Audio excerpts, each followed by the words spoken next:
네, 함께 말씀 나누겠습니다. 여러분, 인간은 선하게 태어납니까? 악하게 태어납니까? 성선설입니까? 성악설입니까? 인간은 죄인으로 태어납니다. 죄인으로 태어나서 죄를 짓고 또 죄를 지어서 또 죄인입니다. 인간은 죄를 빼놓고는 설명이 불가능한 존재입니다. 조직신학 분야에 하나님에 관한 그 분야가 신론이고, 인간에 관한 분야가 이제 그 다음에 인간론인데, 인간론의 별명이 죄론입니다.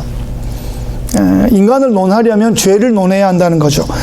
인류 최초의 범죄 사건인 그 선악과 사건을 보시면, 그 에덴에서 아담은 할 수 있는 모든 잘못을 다 했습니다.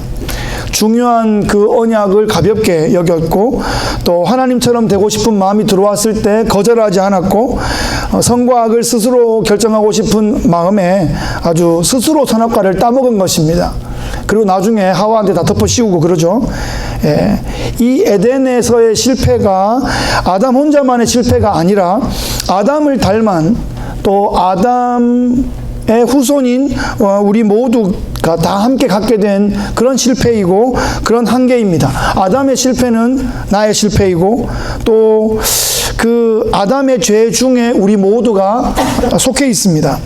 그래서 인간은 실수할 수밖에 없는, 잘못을 할 수밖에 없는 그런 존재입니다. 그래서 인간은 구원받아야 하는 존재입니다. 그러기 위해서는 회개라는 과정을 반드시 거쳐야 합니다. 회개 없이는 천국이 없습니다. 회개 없는 크리스찬은 없습니다. 크리스찬은 그러니까 반복적으로 회개하는 존재입니다. 시편 51편은 시편에서 가장 유명한 참회시입니다. 다윗이 직접 이 시를 짓고 쓰고 이제 불렀습니다. 다윗의 인생에 또 다른 가장 깊은 골짜기였을 어떤 사건이 이 시의 배경이 됩니다. 이 시는 다윗에게만 해당되는 시가 아닙니다. 이 시가 성전 예배에서 불려졌기 때문에 이 노래는 이미 모든 회중들의 노래이고, 오고 오는 모든 하나님의 백성들의 고백이기도 합니다. 이 시를 통해서 우리 삶의 자리를 한번 돌아보고, 우리도 회개하고 돌이켜서 하나님의 은혜로 다시 회복되는 공동체가 되시기를 바랍니다. 이 시의 역사적인 배경을 한번 살펴보겠습니다. 이 시의 배경은 다윗의 그 왕권의 전성기입니다. 다윗은 언제 어디나 모든 전쟁에서 다 승리했습니다. 그야말로 이스라엘은 태평성대를 누리고 있었습니다. 당시 이스라엘은 암몬과의 전쟁을 치르기 위해서 국력의 대부분이 전쟁터에 집중되어 있었을 때입니다. 그런데 다윗은 이미 많은 전쟁들을 통해서 자신의 리더십을 확보했기 때문에 다윗은 지금 이 전쟁에 나가지 않고 있습니다. 한가로이 왕궁에서 오후 시간을 보내고 있습니다. 다윗이 낮잠을 자고 일어나서 왕궁 옥상을 거닐다가 아리따운 여인이 석양빛을 받으며 목욕하는 장면을 보게 됩니다. 이스라엘의 그 가옥, 그 주택 구조가 높은 사람일수록 높은 지역에 살게 되어 있습니다. 그래서 위에서 아래가 보이는 그런 구조가 되어 있어요. 다윗은 목욕하는 여인을 어쩌다 볼 수는 있는데 주목해서 보았습니다. 그리고 사람을 보내어서 그 여인의 정체를 알아보게 합니다. 그는 엘리암의 딸이요 햇사람 우리아의 아내 밧세바가 아니니까 라고 답이 돌아옵니다. 여기서 멈추었어야 됐습니다. 근데 다윗은 다시 전령을 보내어서 그 여인을 왕궁으로 불러 올렸고 동침하였고 그 다음날 돌려 보냈습니다. 이 일은 왕 최측근 몇 명밖에는 모르는 일입니다. 고대 사회 일국의 왕으로서 그 정도는 하룻밤 로맨스라고 그렇게 치부할 수도 있습니다. 그런데 몇 주가 흘렀고 전쟁은 계속되고 있었는데, 이번에는 밧세바가 다윗 왕에게 사람을 보냅니다. 왕이여, 내가 임신하였나이다. 이때 다윗의 머리가 재빨리 돌아가기 시작합니다. 이제라도 감추려면 어떻게 해야 할까? 다윗은 전투 중인 우리아를 특별휴가를 주어서 불러 올립니다. 그리고 우리아에게 명령을 내립니다. 내 집으로 내려가서 발을 씻어라. 이 발을 씻어라는 말은 은유적인 표현으로서 아내와 동침하라 라는 뜻입니다. 하지만 다음날 우리아는 아내와 함께 자지 않고 왕궁 문에서 부하들과 함께 노숙을 합니다. 다윗이 여기에서 멈췄으면 어땠을까 싶은데, 이 죄는 발을 한번 들여놓으면 계속 미끄러져 내려갑니다. 다윗은 우리아에게 하루 더 머물고 내일 떠나라고 하면서 아주 거나한 잔치 자리를 벌입니다. 술이 취하게 해서 집으로 내려보냅니다. 하지만 이날도 부하들과 함께 문 앞에서 잠을 잡니다. 다급해진 다윗은 죄를 감추기 위해서 극단적인 방법을 선택합니다. 우리아를 맹렬한 전투에 내어보내서 고립시켜서 전사하게 해라 라는 편지를 써서 우리아의 손에 들려서 요압 장군에게 보내게 합니다. 계획대로 우리아는 전사했고, 다윗은 남편을 장례한 밧세바를 궁으로 불러들여서 아내로 삼고 아들을 낳습니다. 이번에는 하나님께서 나단 선지자를 다윗에게 보내십니다. 나단은 다윗에게 한 이야기를 들려주죠. 양과 소가 많은 그런 큰 부자가 있었는데 양 한 마리밖에 없는 가난한 사람에게서 그 양을 뺏어서 손님을 치렀다는 이야기입니다. 이 이야기를 듣자마자 분노가 치밀어 오른 다윗이 내 이놈 당장 불러올려라, 내가 그를 죽이겠다, 이렇게 분노하죠. 그때 나단이 말합니다. 그 사람은 바로 당신이요. 바로 그때 다윗이 나단 선지자 앞에서 엎드려 참회하며 기도한 그 내용이 바로 이 시의 배경이 됩니다. 다윗은 위대한 왕이었습니다. 이 죄를 능히 덮을 수 있고 나단 하나 그냥 처치할 수도 있고 후대 기록으로 남지 않게 할 수도 있었을 텐데, 하지만 성경은 다윗의 인간적인 모습, 치졸한 죄의 현장을 낱낱이 밝혀서 공개하고 있습니다. 성경은 다윗의 위대함을 기록한 책이 아니라 하나님의 위대함을 기록한 책이라는 거죠. 성경은 인간의 책이 아니라 하나님의 책이라는 증거입니다. 다윗은 노래의 시작부터 죄를 고백하며 노래를 시작합니다. 나중에서야 그게 좀 그렇게 됐습니다 그러면서 찔끔 고백하는 것이 아니라 시작부터 나의 죄악을 지워주소서 이렇게 외치며 시작합니다. 왕이 시작부터 자신의 죄인됨을 고백하는 것은 그리 쉬운 일이 아니었을 것입니다. 우리는 부모로서도 자식에게 미안하다라는 말을 하기를 되게 어려워합니다. 배우자 사이에서도 자존심 세우느라 미안하다라는 말을 잘 하지 못합니다. 또 본인이 조금이라도 윗사람이라고 생각하면 미안하다는 말을 하기 어려워합니다. 아랫사람이라 하더라도 먼저 미안하다는 말을 하기를 그렇게도 어려워합니다. 다윗은 왕인데도 죄인입니다 라는 말을 잘하고 있어요. 용서해 달라는 기도를 바로바로 하고 있습니다. 우리가 이런 점을 본받아야 할 것 같습니다. 1절에 내 죄악을 지워주소서, 2절에 나의 죄악을 맑게 씻으시며 나의 죄를 깨끗이 하소서, 3절에 죄과를 내가 아오니 내 죄가 항상 내 앞에 있나이다, 4절에 범죄하여 악을 행하였사오니, 5절에 내가 죄악 중에 출생하였으며, 7절에 나의 죄를 씻어주소서, 9절에 내 모든 죄악을 지워주소서. 이 다윗은 지금 왕으로서의 자존심과 채통에도 불구하고 한 번 인정하기도 쉽지 않은 그 죄라는 단어를 다양하게 반복적으로 사용하면서 죄, 나의 죄를 부디 용서하여 주옵소서 이렇게 간절히 기도하고 있습니다. 왕이 곧 법이었던 그런 시대에 왕이 하는 그 어떤 말도 그 어떤 행위도 죄가 아닐 수 있습니다. 그런데 여러분, 사실 그 선악을 알게 하는 그 나무의 열매를 먹은 후에 인간은 스스로가 왕이 되어서 선과 악을 결정하는 존재가 되어버렸습니다. 하나님이라는 그 절대 존재를 인정하지 않으려는 그 교만의 뿌리가 깊이 박히게 되었습니다. 하나님을 떠난 인간은 저마다 잘난 자기 나름의 왕들이 되어서 자기 기준에 따라서 마음껏 죄를 지으며 살게 되었습니다. 마음의 보좌에 앉아서 자기가 원하는 대로 하는 것이죠. 하나님을 왕으로 인정하지 않는 모든 사람들은 아무리 고상한 척을 하고 아무리 교양 있는 척을 해도 결국은 자기 기준에 따라서 선악을 결정합니다. 적당히 착한 일을 하면 나중에 좋은 곳에 갈 것이다, 이런 생각을 하고 있습니다. 그런데 지금 다윗은 하나님 앞에서 완전히 엎드려서 벌벌벌 떨고 있는 모습입니다. 마치 고대 사회에서 절대 권력자 앞에서 그냥 종이 머리를 팍 조아리고 벌벌 떨며 비는 것 같은 그런 모습입니다. 다윗은 지금 자신의 죄를 반복적으로 인정하고 있습니다. 다윗은 너무나 인간적인 그런 죄를 지었고, 또 너무나 인간적인 자리에서 그 피조물의 위치에서 하나님 앞에 엎드려 자신의 죄를 인정하고 고백하고 있습니다.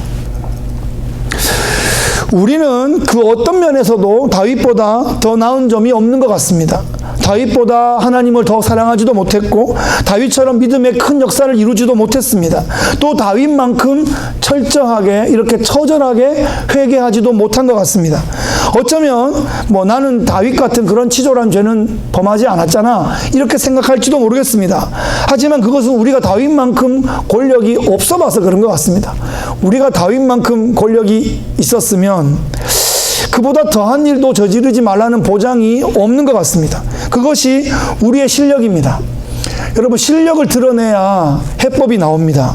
내가 죄인임을 드러내야 살 길을 찾을 수 있습니다.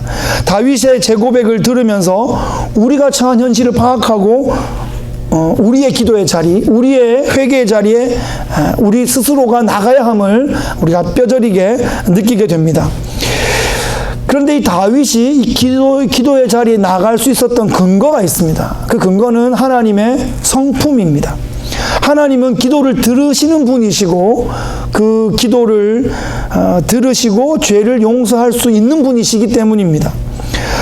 다윗의 평생에 기쁠 때나 슬플 때나 그 어떤 상황에서도 하나님 앞에 나아갔던 그런 경험들이 있었기 때문입니다. 여러분, 생전 처음 하는 것을 갑자기 잘하게 되기는 쉽지 않습니다. 그렇죠? 예, 잘하던 걸 잘하는 거죠.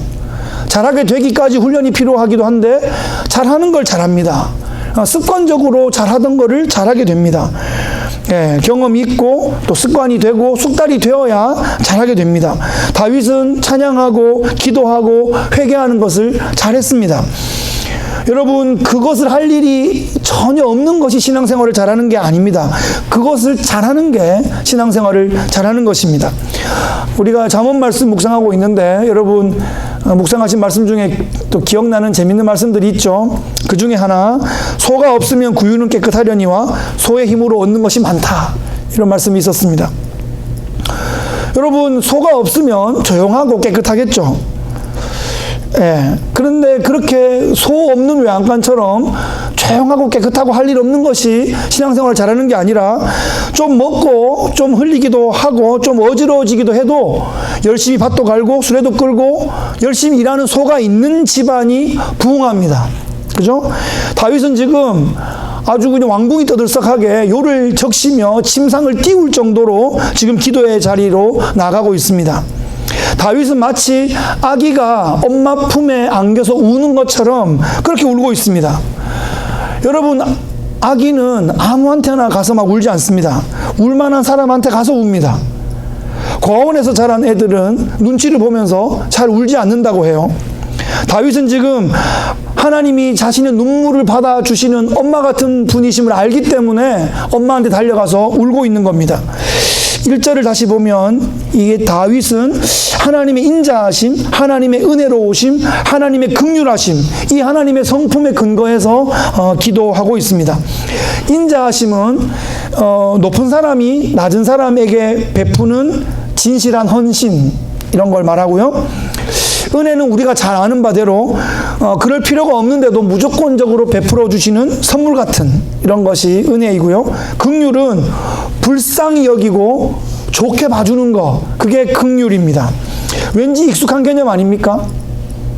우리가 엄마한테서 받았던 그런 성품들입니다. 어머니는 우리에게 인자하셨고 은혜로우셨고 긍휼이 한이 없으셨습니다. 자녀에게 헌신적이었고 아낌없이 내어주셨고 불쌍히 여겨주셨습니다. 그래서 우리가 살게 되었고 자라게 되었고 어른이 되었습니다. 부모에게서 받은 사랑을 내리사랑으로 또 자녀에게 쏟습니다. 어머니에게서 배운 성품으로 자녀를 양육하는 거죠. 그래서 가정이 세워지고 공동체가 세워지고 인류가 번성해 올 수 있었습니다. 그 근원은 하나님의 성품에 있습니다.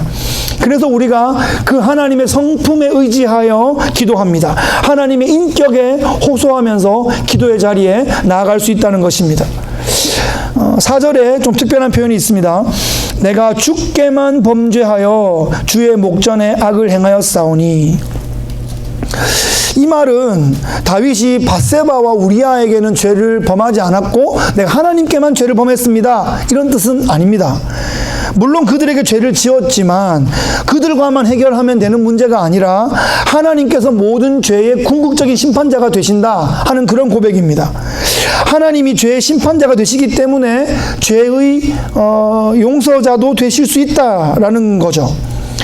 여러분, 능력도 권위도 없는 사람에게 빌어서 아무 소용이 없습니다. 해달별 그런 돌에다가 아무리 빌어도 무용하다는 것입니다. 창조자요, 구원자요, 심판자이신 그 하나님 아버지한테서만 모든 인간의 죄를 해결할 수 있는 능력이 있으십니다. 물론 인간적으로 보상하고 해결해야 될 것은 해야 됩니다. 그런데 그것만으로 되는 게 아니라는 거죠. 하나님의 인자하심과 그 은혜와 긍휼하심을 힘입어서 죄 사함을 받아야 되는 것입니다. 예. 사실 그 10계명의 모든 죄는 궁극적으로 1계명을 범하는 것이죠. 예. 하나님의 영광을 가리우는 것, 우상숭배하는 것, 그것이 모든 죄의 바닥에 깔려 있는 것입니다. 다윗은 인간은 죄덩어리이기 때문에 이 죄용서함을 받지 못하면 자기 실력으로는 천국에 갈 수 없다 하는 것을 지금 정확히 깨달았던 사람입니다. 10절에 보시면 하나님이여 내 속에 정한 마음을 창조하시고 정직한 영을 새롭게 하소서, 이렇게 기도하고 있습니다. 여러분, 마음은 지성적인 부분입니다. 영은 의지적인 부분이에요. 흔히들 이 마음과 영이 중립적인 것이다 이렇게 생각하는 경향이 있는데 그렇지 않습니다. 이 마음에 죄가 들어오면 이 지성이 부패해서 하나님을 없다 하고 무시하고 심지어 대적합니다. 우상을 숭배하게 되는 거죠. 영적인 부분에 죄가 들어오면 선한 의지가 무너지거나 무력해집니다. 선한 일을 하고자 하는 마음이 사라져버리고 인간적인 욕망이 앞서게 됩니다.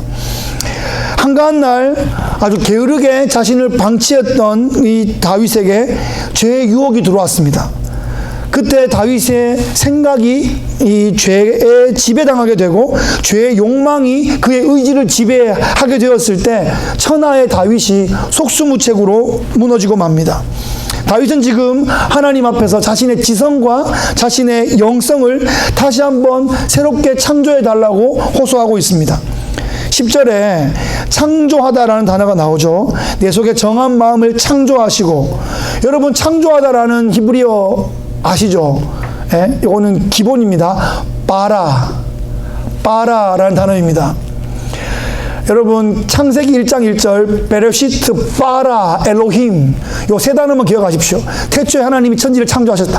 베레시트 바라 엘로힘, 이 바라가 창조하다라는 단어인데 엘로힘이 하나님이죠. 그래서 바라라는 단어는 창조하다라는 단어이고 이 바라의 주어는 오직 하나님만 가능합니다. 지금 다윗은 천지를 창조하신 하나님의 창조의 능력으로 나의 이 부패한 지성과 영성을 새롭게 창조해달라, 이렇게 요청하고 있는 것입니다. 하나님, 지금 나를 새롭게 창조하여 주옵소서. 그리고 11절에 구약에 매우 특별한 표현이 하나 등장하고 있는데요. 11절에 나를 주 앞에서 쫓아내지 마시며 주의 성령을 거두지 마소서. 지금 다윗은 하나님 앞에서 하나님의 얼굴을 지속적으로 뵙기를 원하고 있습니다. 하나님 앞에 쫓겨나서 또 하나님과의 교제를 상실하게 되는 것을 두려워하고 있습니다. 죄가 있으면 거룩한 하나님의 나라에 들어갈 수가 없습니다. 그러니 죄를 씻어서 하나님 앞에 나를 다시 앉혀주십시오 라고 호소하고 있는 것입니다. 이어서 주의 성령을 거두지 마시옵소서라는 기도를 하고 있는데 좀 특별하죠. 이 구약에는 성령의 임하심이, 내주하심이 보편적이지 않았습니다. 하나님의 사역을 감당하기 위해서 특별히 지명된 사람들에게 성령의 기름 부으심을 허락하셔서 또 하나님께서 맡기신 사명을 감당하게 하셨습니다. 다윗은 이 성령의 기름 부으심이 충만했던 사람이에요. 그래서 성령의 기름 부으심을 통해서 또 찬양을 짓고 또 찬양을 인도하고 예배를 섬기는 그런 사역을 감당했습니다. 다윗은 왕이면서도 마치 제사장처럼 그렇게 예배 인도자의 그런 사역을 감당했습니다. 그래서 지금 다윗은 하나님 앞에서 하나님께 기도하고 예배하고 찬양 드리고 싶습니다. 성령의 기름 부으심을 거두지 마옵소서라고 호소하고 있습니다. 한때 실수하고 한때 실족하고 실패했어도 다시 회복될 수 있는 것이 기독교 신앙입니다. 하나님께서 용서하지 못할 죄는 아무것도 없습니다. 하나님의 긍휼의 날개가 덮지 못할 죄가 아무것도 없다는 것입니다. 딱 한 가지가 있네요. 딱 한 가지가 있는데 그것은 성령 회방죄인데, 성령 회방죄는 뭔가 하면 성령의 역할이 뭡니까? 성령의 별명이 뭡니까? 성령의 별명은 예수의 영이고, 성령의 역할은 우리를 그리스도께로 인도하는 거거든요. 성령 회방죄는 성령이 우리를 그리스도께 인도하는 걸 하지 못하게 하는 죄이기 때문에 오직 그 죄만이 우리를 그리스도의 보혈로 덮이는 것을 방해하는 것이지, 성령께서 우리를 그리스도께 이끌어가기만 하면 그리스도의 보혈이 우리를 다 덮어주시고 다 회복시켜 줄 수 있다는 것입니다. 12절에 주의 구원의 즐거움을 내게 회복시켜 주시고 자원하는 심령을 주사 나를 붙드소서. 여러분, 범죄하면 두려운 마음이 생깁니다. 여러분, 범죄하시고 두려운 마음 생겨보셨습니까? 네, 저는 생겨봤습니다. 아버지 지갑에 손을 대고는 그 일주일 동안 부를 때마다 겁이 덜컥 나가지고 부를 때마다 들켰구나 뭐 결국은 들켜서 아주 혼이 났었습니다만은, 그게 그렇더라고요. 100원짜리 이렇게 건드리다가 500원짜리를 손을 댈 때만 해도 막, 야, 내가 간이 이렇게 부었나 그러다가, 지갑에 손을 대는, 1000원짜리에 손을 대는 10살짜리한테 너무 큰 돈이었는데 그 1000원짜리를 오락을 하려고 50원짜리를 바꾸면 얼마나 많아지는데 이거 감당을 못 하거든요. 이걸 친구들한테 막 나눠주다가 꼬리가 밟혔습니다. 그 친구 엄마가 엄마한테 전화해가지고 신집 이거 돈을 막 나눠주는데 어떻게 된 거냐. 그래서 걸렸죠. 네, 그때가 생각나네요. 하여튼 하나님, 제가 하여튼 그 은혜의 날개 아래 제가 하여튼 가서 치유와 회복을 경험했었습니다. 근데 여러분, 지금 주의 구원의 즐거움을 회복시켜 주시고, 구원의 즐거움이 있었는데 그 잘못했는 동안은 즐거움이 사라지고 두려움만 가득했던 거죠. 자원하는 심령을 주사 나를 붙들어 달라. 이 말은 그 두려움이 있었을 때는 자원하는 심령도 사라지고 그냥 숨게 되고 수동적이 되고 그냥 주저앉게 되고 그런 거예요. 그런데 하나님께서 용서해 주시고 구원의 즐거움이 다시 회복되면 자원하는 심령이 다시 생겨서 열심히 또 기쁨으로 섬길 수 있게 된다는 것입니다. 외양간에서 나온 송아지가 기뻐 뛰면서 초원을 달리는 것처럼 그렇게 기쁨의 춤을 추게 될 것입니다. 그저 감정적으로만 기뻐하고 마는 것이 아니라 자원하는 심령을 주셔서 하나님 나라를 위해서 과감하게 헌신하게 됩니다. 자원하는 심령, 이게 참으로 중요합니다. 아무리 은혜를 많이 받고 아무리 훈련을 많이 받았어도 이 자원하는 심령의 수준에까지 가지 못하면 더 이상 발전을 잘 못하는 것 같아요. 자원하는 심령으로 하나님께 헌신하고, 그래서 하나님께 붙들림 바 되어서 하나님 나라에 헌신하게 될 때 놀라운 역사가 개인과 공동체에 벌어지게 됩니다. 구체적으로 어떤 역사가 벌어지는가? 13절에 죄인들이 주께 돌아오리이다. 아멘. 아멘입니다. 나의 죄가 용서받아서 내가 회복되면 나만 회복되는 것이 아니라 나를 통해서 다른 죄인들이 주께로 돌아오는 그런 놀라운 회심의 릴레이가 벌어진다는 것입니다. 공동체의 즐거움이 회복되고 공동체 전체가 자원하는 마음을 갖게 되고 공동체 전체가 헌신하여서 한 시대를 섬기고 또 한 지역을 변화시킬 수 있는 그런 놀라운 영향력을 갖게 된다는 것입니다. 할렐루야. 아멘. 이 다윗의 노래가 그 개인의 노래에 국한되지 않습니다. 이 노래가 성전 예배에서 불려졌다는 것이 중요합니다. 이 회개의 노래는 예배자 한 사람 한 사람의 자기 고백이고 공동체 전체의 울림이며 고백이기도 합니다. 이 노래는 개인적인 기도에서 출발하는데 마지막 부분에 오면 공동체의 제사의식과 연결되고 있습니다. 16절에 하나님께서 번제를 기뻐하지 않으실 것이다, 이렇게 말하고 있어요. 여러분, 이 제사제도는 하나님께서 레위기에서 제정하신 제도인데 하나님께서 기뻐하지 않으시면 도대체 어떻게 하라는 말인가, 이런 질문이 생기죠. 그런데 하나님께서 원하시는 게 있습니다. 17절에 하나님께서 구하시는 제사는 상한 심령이라. 그러니까 하나님께서 번제 자체를 싫어하시는 것이 아니라 상한 심령, 통회하는 마음, 그 회개하는 그런 마음 없이 그저 양 한 마리 끌고 와가지고 그 예식 순서에 따라서 대충 바치는 그런 형식적인 제사를 싫어한다는 것입니다.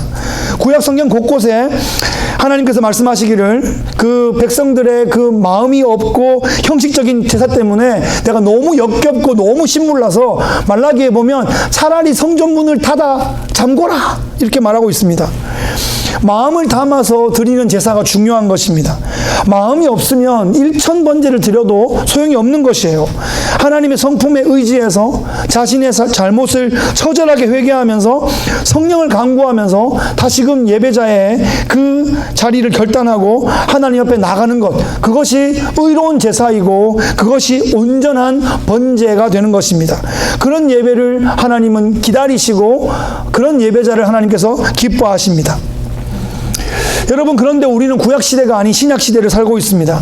제사가 필요한 시대가 아니라 예수 그리스도께서 십자가 제단 위에 자신을 제물로 드리셔서 모든 제사가 다 완성된 그런 시대를 살아가고 있습니다. 다윗은 아직 메시아를 만나지 못했죠. 다윗이 기도합니다. 6월절 밤에 그 우슬초의 끝에 묻혀진 어린 양의 피로 문의 임방과 설주에 어린 양의 피를 바르셨던 그 6월절의 밤 어린 양의 피를 기억합니다. 번제단 위에 바쳐진 그 어린 양의 희생의 피를 기억합니다. 그러면서 하나님 앞에 회개 자리에 나가고 있습니다. 그때는 다윗의 기도가 정말 진실했지만 많은 부분에 아주 중요한 부분이 빠져 있습니다. 부족했어요. 그게 뭡니까? 예수 그리스도의 십자가 보혈입니다. 그래서 예수 그리스도의 십자가 보혈 이후에 핵심이 빠져서 부족했던 다윗의 모든 기도들이 모두 다 소급해서 워킹하게 되는 것입니다. 예수 그리스도의 보혈은 모든 죄를 덮고 회개하는 모든 심령을 거듭나게 하십니다. 거듭난 심령에 성령이 임하여서 그리스도를 평생에 닮아가도록 그렇게 도우시고 이끌어 가시는 것이죠. 그래서 다윗의 기도는 나의 기도가 되고 우리의 고백이 되는 것입니다. 이 참회의 기도를 우리 평생의 신앙생활에 소중한 동반자로 삼으시기를 바랍니다. 말씀을 정리하겠습니다. 오늘 말씀의 제목은 회개하여 회복하는 공동체입니다. 우리 모두는 자주 실수하고 자주 상처받고 자주 낙심합니다. 나도 상처받기도 하고 나도 모르게 상처를 주기도 합니다. 그래서 우리 모두는 회복이 필요합니다. 회복이 필요 없는 사람은 아무도 없습니다. 여러분이 한 주간을 사시면서 이 주일 거룩한 안식일에 또 회복이 필요하여서 하나님께서 당신의 날개 아래 자녀들을 불러 모으신 것입니다. 여러분, 한 번만이 아니라 자주 언제나 회복이 필요합니다. 여러분, 구원받았던 날 기억나십니까? 여러분, 구원받은 것이 확신되어서 너무나 기뻐했던 그 순간이 기억나십니까? 예수님이 나를 위해서 십자가에서 자신을 내어주셨구나, 그 보혈이 나를 살렸구나, 그것을 확신해서 여러분 방방 뛰었던 그 기쁨의 날이 기억나십니까? 그 구원의 즐거움이 다시 회복되어야 하지 않겠습니까? 성령을 살짝 맛만 보고 사는 그런 인생이 아니라 성령의 충만함을 계속하여 회복해야 하지 않겠습니까? 생존형 크리스찬이 아니라 형통형 크리스찬이 되어야 하지 않겠습니까? 옛날에 한번 세게 회개했던 것만 계속 그런 것 기억하는 것만으로는 좋은 크리스찬이 되기 어렵습니다. 최근에 회개한 경험이 있어야 합니다. 최근에 회개했다고 해서 최근에 큰 죄를 세게 지었냐 이런 말이 아닙니다. 그만큼 죄에 민감하게 기도의 자리에 자주 나가는 성도가 되어야 한다는 것입니다. 신학적인 그런 의미에서는 죄로부터 돌이키는 단 한 번의 회개가 있는 것인데, 신앙적인 의미에서는 매 순간 지속적인 회심의 연속으로 신앙생활이 이루어져 가는 것입니다. 여러분, 우리가 내비게이션이라는 게 있어서 얼마나 살기가 획기적으로 나아졌는지 모르겠습니다. 제가 그게 없으면 지금 어디 돌아다닐 수가 없습니다, 지금. 예. 미국 처음 왔을 때는 지도책 보고 옆에 집사람이 뭐 이렇게 지도 불러주면 우회전 그러면 막 우회전하고 놓쳤다 그러면은 이렇게 머릿속에 이게 피턴을 그린 다음에 머릿속에 막 돌면서 생각하고 뭐 이 난리를 쳤었는데 지금은 뭐 그 다음에 어떻게 빠져서 어떻게 돌아가는지 다 알려주잖아요. 인공위성에서 우리를 계속 이렇게 추적해 주는 것이고 우리 그걸 잘 따라가는 것이죠. 신앙생활은 그렇게 인도함을 순간순간 받아가는 것입니다. 이제 우리는 앞으로 절대로 죄를 짓지 않겠습니다. 예. 그렇게 말하는 성도가 아니라 앞으로 우리는 절대 어떤 상처도 어떤 실수도 어떤 실족도 없는 교회가 될 것입니다 라고 말하기보다 그때마다 하나님 앞에 나아가겠습니다 라고 말하는 것이 올바르고 그죠? 그게 실현 가능하고 사실 그게 맞습니다. 예? 회복 탄력성이 있는 성도가 되어야 한다는 거죠. 예. 애가 3살짜리 꼬마가 엄마 앞에서 엄마 나 이제 절대 안 넘어질 거야. 아휴, 그거 믿습니까 그걸? 아무도 믿는 엄마가 없어요. 또 퍼지고 무릎 까여 올 거고 또 새 옷 사준 난 그 다음날 갈고 오는 게 애들이고 우리도 뭐 다 큰 것 같지만 하나님 앞에 아이잖아요. 절대 넘어지지 않겠습니다. 넘어질 수밖에 없는 거를 하나님이 이미 아신단 말이에요. 넘어질 때마다 그때마다 일어나고 그때마다 엄마 품으로 달려오고 회복할 수 있기를 바라는 거죠. 엄마한테 와서 울기를 바라는 거죠. 딴 데 엄한 데 가가지고 우는 게 아니라 엄마한테 달려오면 회복되는 것입니다. 지금 시편 51편은 어떻게 보면 매우 극단적인 어떤 죄의 현장을 보여주고 있고 아주 극단적으로 아주 처절하게 울고 있는 모습을 보여주고 있는데 이것이 우리의 어떤 회복 탄력성을 다시 한번 자극해주는 그런 모델이 될 수 있기를 바랍니다. 예.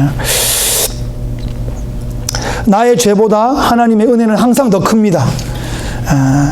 자주 회개하고 계속 회복해서 끊임없이 좋아지는 그런 교회 공동체 꿈을 함께 꾸어갈 수 있기를 그런 성도 되시기를 주의 이름으로 축복합니다.